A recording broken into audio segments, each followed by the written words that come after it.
অবশেষে গতকাল শনিবার রাতে বাংলাদেশের উপদেষ্টা পরিষদের জরুরি বৈঠকে আওয়ামী লীগের কার্যক্রমকে নিষিদ্ধ করা হয়েছে।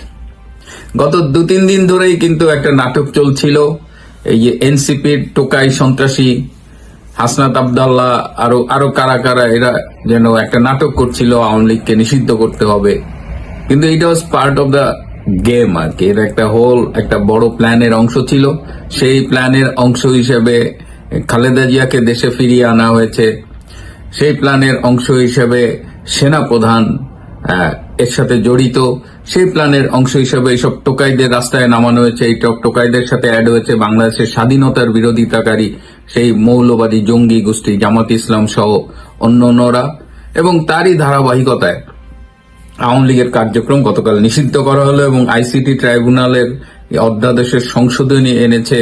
সেখানে দলের বিরুদ্ধে ব্যবস্থা নেওয়া যাবে, দলের অঙ্গ সংগঠনের বিরুদ্ধে ব্যবস্থা নেওয়া যাবে, এবং শুধু দল এবং অঙ্গ সংগঠন নয়, সমর্থক গোষ্ঠীর ব্যাপারেও ব্যবস্থা নেওয়া যাবে। এই যে আমরা যারা কথা বলি, এমনকি আওয়ামী লীগের কার্যক্রম তারা সাইবার স্পেসেও নিষিদ্ধ ঘোষণা করেছে।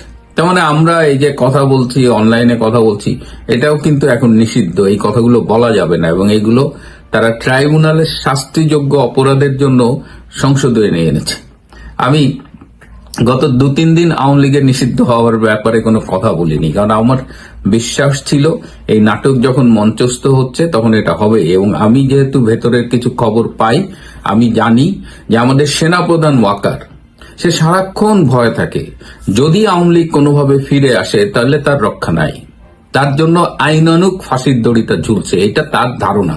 সে মাঝে মধ্যে দুঃস্বপ্ন দেখে, তার মধ্যরাতে ঘুম ভেঙে যায়। এমনি সেনা প্রধান হবার যোগ্যতা এই লোকটার নেই, ভীষণ দুর্বল প্রকৃতির একটা মানুষ, ইনডিসাইসিভ, অলওয়েজ ইনডিসাইসিভ। কারণ সে আমাদের 1 বছরের সিনিয়র, আমার বন্ধুদের চাইতে 1 বছরের একটা লং কোর্স সিনিয়র। সো তার সম্পর্কে আমরা যে একেবারে ধারণা পাই না তা না। একটা মোটামুটি মধ্যম মানের একটা লোককে সেনা প্রধান বানিয়ে একটা অযোগ্য লোকের মাথায় মুকুট পরালে কি হয়, সেই প্রমাণটা জেনারেল ওয়াকার বারবার দিচ্ছে। এবং এখন সে আর একটাই কথা, যে সে যদি বাঁচতে চায় তাহলে আওয়ামী লীগকে ঠেকাতে হবে।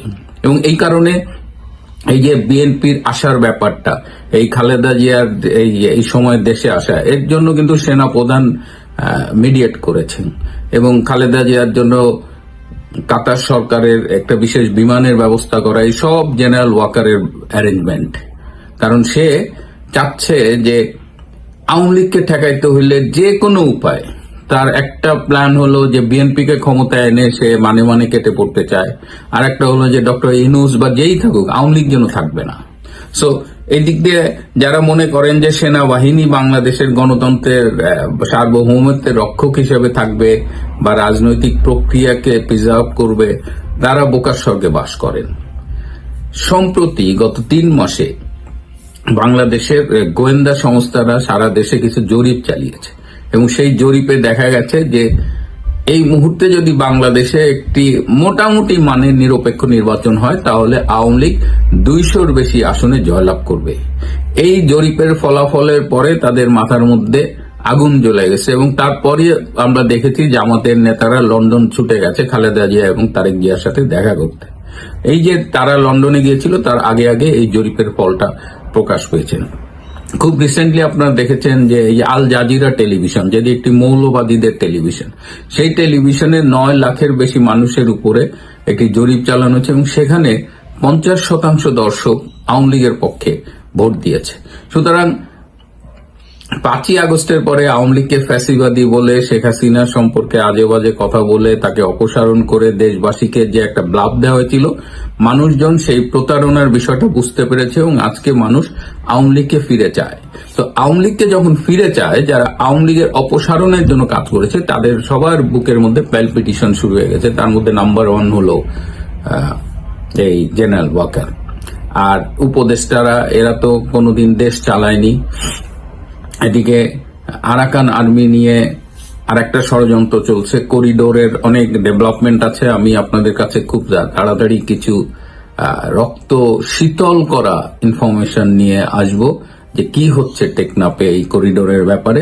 তো এই অবস্থায় আওয়ামী লীগ নিষিদ্ধ হয়েছে।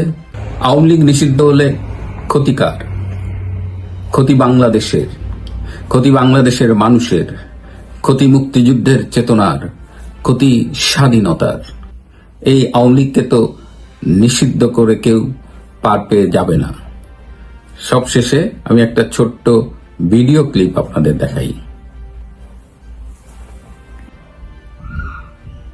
জাতিসংঘ যে একটা রিপোর্ট দিল কয়েকদিন আগে, জাতিসংঘ মানবাধিকার কমিশন, এই যে বাংলাদেশের জুলাই আগস্টের তথাকথিত হত্যাকাণ্ড এসব নিয়ে একটা রাবিশ রিপোর্ট দিয়েছে। আমার জীবনে দেখা অন্যতম মানে নিকৃষ্ট রিপোর্ট এটা। তো সেই রিপোর্টেরও 370 নম্বর সুপারিশে কিন্তু তারা কোন রাজনৈতিক দল নিষিদ্ধ করার ব্যাপারে মানা করেছিল এবং তারা বলেছিল যে বহুদলীয় গণতন্ত্রের বিকাশের পথে কোন দলকে নিষিদ্ধ করা ঠিক হবে না। ডক্টর ইউনূস গং সেই সুপারিশটাও তারা কিন্তু মানেনি। এই যে আওয়ামী লীগকে নিষিদ্ধ করা হলো, অ্যাটলিস্ট আওয়ামী লীগের কার্যক্রমকে নিষিদ্ধ করা হলো, হোয়াট ডাজ ইট মিন? আওয়ামী লীগকে তো মিছিল করতেও দেওয়া হচ্ছিল না। আওয়ামী লীগ মিছিল করলেই তারা গ্রেপ্তার করার একটা অলিখিত নির্দেশ ছিল। আওয়ামী লীগকে দাঁড়াতে দিচ্ছে না, নেতাকর্মীদের ঘরে থাকতে দিচ্ছে না। এরপরে আবার অফিসিয়ালি কেন সিদ্ধান্ত নিতে হলো যে আওয়ামী লীগের কার্যক্রম নিষিদ্ধ? এত ভয় পাচ্ছে কেন? এবং আওয়ামী লীগের কার্যক্রম নিষিদ্ধ যখন ঘোষণা করেছে তখনই খবর পেলাম যে ঢাকায় মশাল মিছিল বেরিয়ে গেছে। এই যে দেখেন, তার মানে কি? You cannot prevent Aum League by just saying or by just issuing an order, তাই না? আওয়ামী লীগকে তো এভাবে নিষিদ্ধ করা যায় না।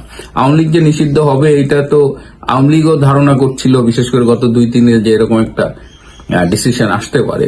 আমি একটা ছোট্ট ঘটনা আপনাদের সামনে একটু দেখে বলি যে আমাদের নীলফামারী সদর উপজেলার একজন আওয়ামী লীগ নেতা, তিনি জননেত্রী শেখ হাসিনাকে প্রশ্ন করেছিলেন যে আওয়ামী লীগ নিষিদ্ধ হতে পারে এমনটা আমরা সবাই জানি, আমরা কি করব নেত্রী?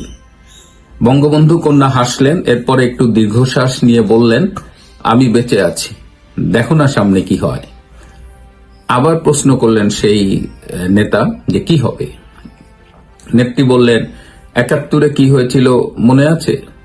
আচ্ছা, নিষিদ্ধ করে কি তোমাকে দমাতে পারবে? আমার ছাত্রলীগকে দমাতে পারবে?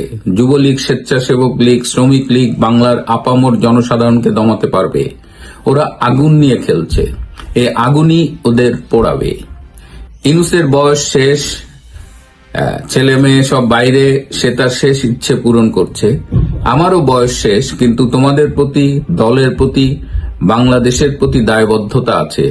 আমি আগুন নিয়ে খেলতে পারি না। আমি এ মুহূর্তে থেকে দেশ নিয়ে কম্প্রোমাইজ করলে কাল আমি সসম্মানে দেশে যেতে পারবো, কিন্তু আমি তো বাংলাদেশ আওয়ামী লীগের নেতা, বঙ্গবন্ধুর কন্যা, কিভাবে দেশ নিয়ে কম্প্রোমাইজ করি বলো? আল্লাহর উপর ভরসা রাখো, আমি তো বেঁচে আছি। আওয়ামী লীগ নিষিদ্ধ করে কেবল ওদের কপাল পোড়াবে। আবহাওয়ার পূর্বাভাস ওদের বিপরীতে। বাংলার মানুষ স্বাধীনতার সাথে কম্প্রোমাইজ করবে না, বাংলার ভূখণ্ডের সাথে কম্প্রোমাইজ করবে না। আজকে বন্দর, সেন্ট মার্টিন, পার্বত্য চট্টগ্রাম নিয়ে যা হচ্ছে তার পূর্ণাঙ্গ নাটক শেষ হলে জনগণই আমাকে নিয়ে আসবে। বিজয় আমাদের সুনিশ্চিত, ইনশাআল্লাহ। জননেত্রীর এই কথাগুলো খুব গুরুত্বপূর্ণ এবং এর মধ্যে দিয়েই আসলে যারা আমরা জানতে চাইছি যে আওয়ামী লীগের কার্যক্রম নিষিদ্ধ হলে কি হবে, সেই উত্তরটা নেত্রী কিন্তু কার্যক্রম নিষিদ্ধ হওয়ার আগেই দিয়ে দিয়েছেন তার কর্মীদের সাথে একটা মিটিংয়ে। এখন আমার ধারণা যে ডক্টর ইউনূস 8ই আগস্ট দায়িত্ব নেওয়ার পরে যতগুলো ডিসিশন নিয়েছেন তার মধ্যে এটা ছিল ওয়াজ ডিসিশনস। আওয়ামী লীগকে নিষিদ্ধ করা, আওয়ামী লীগের কার্যক্রম নিষিদ্ধ করা এবং মানে কি ধরনের অধ্যত্ত, কি ধরনের বোকা স্বর্গে তারা বাস করে যে সাইবার স্পেসে আমরা কথা বলি, সেখানেও একটা নিষেধাজ্ঞা জারি করেছে। ওই একজন সাংবাদিক দেখলাম আসিফ নজরুলকে বাস্টার্ড বলেছেন। আমার মনে হয় যে politically is more than a bastard. হ্যাঁ, ইজ আমার দেখা, আমাদের জেনারেশনের ছেলে তো, মানে এত নিকৃষ্ট মানুষ, মানে যদি বাস্টার্ড বলি, বাস্টার্ডেরও তো কোথাও একটা বেসিস আছে, সেটাও মনে হয় তার জন্য উপযুক্ত নয়। তো এরা আওয়ামী লীগকে নিষিদ্ধ করে নিজেদেরই আমার মনে হয় যে কবর খুঁড়ছে। ডক্টর ইউনূস তিনি কি শেষ রক্ষা করতে পারবেন? এই সিদ্ধান্তের মধ্য দিয়ে আমার মনে হয় যে তিনি তার কফিনে শেষ পেরেকটা ঠুকলেন। তিনি হয়তো এখন এই মার্কিনীদের স্বপ্নে বিভোর হয়ে আছেন। তার খলিল, তার আলী রিয়াজ, তার বদি মজুমদার, এসব মার্কিনী দালালগুলো নিয়ে তিনি টেকনাফকে আমেরিকা জাতিসংঘের করিডোরের নামে বিদেশিদের হাতে তুলে দিয়ে ভাবছেন যে তার ক্ষমতা বোধহয় একদম পাকাপোক্ত হয়ে গেল।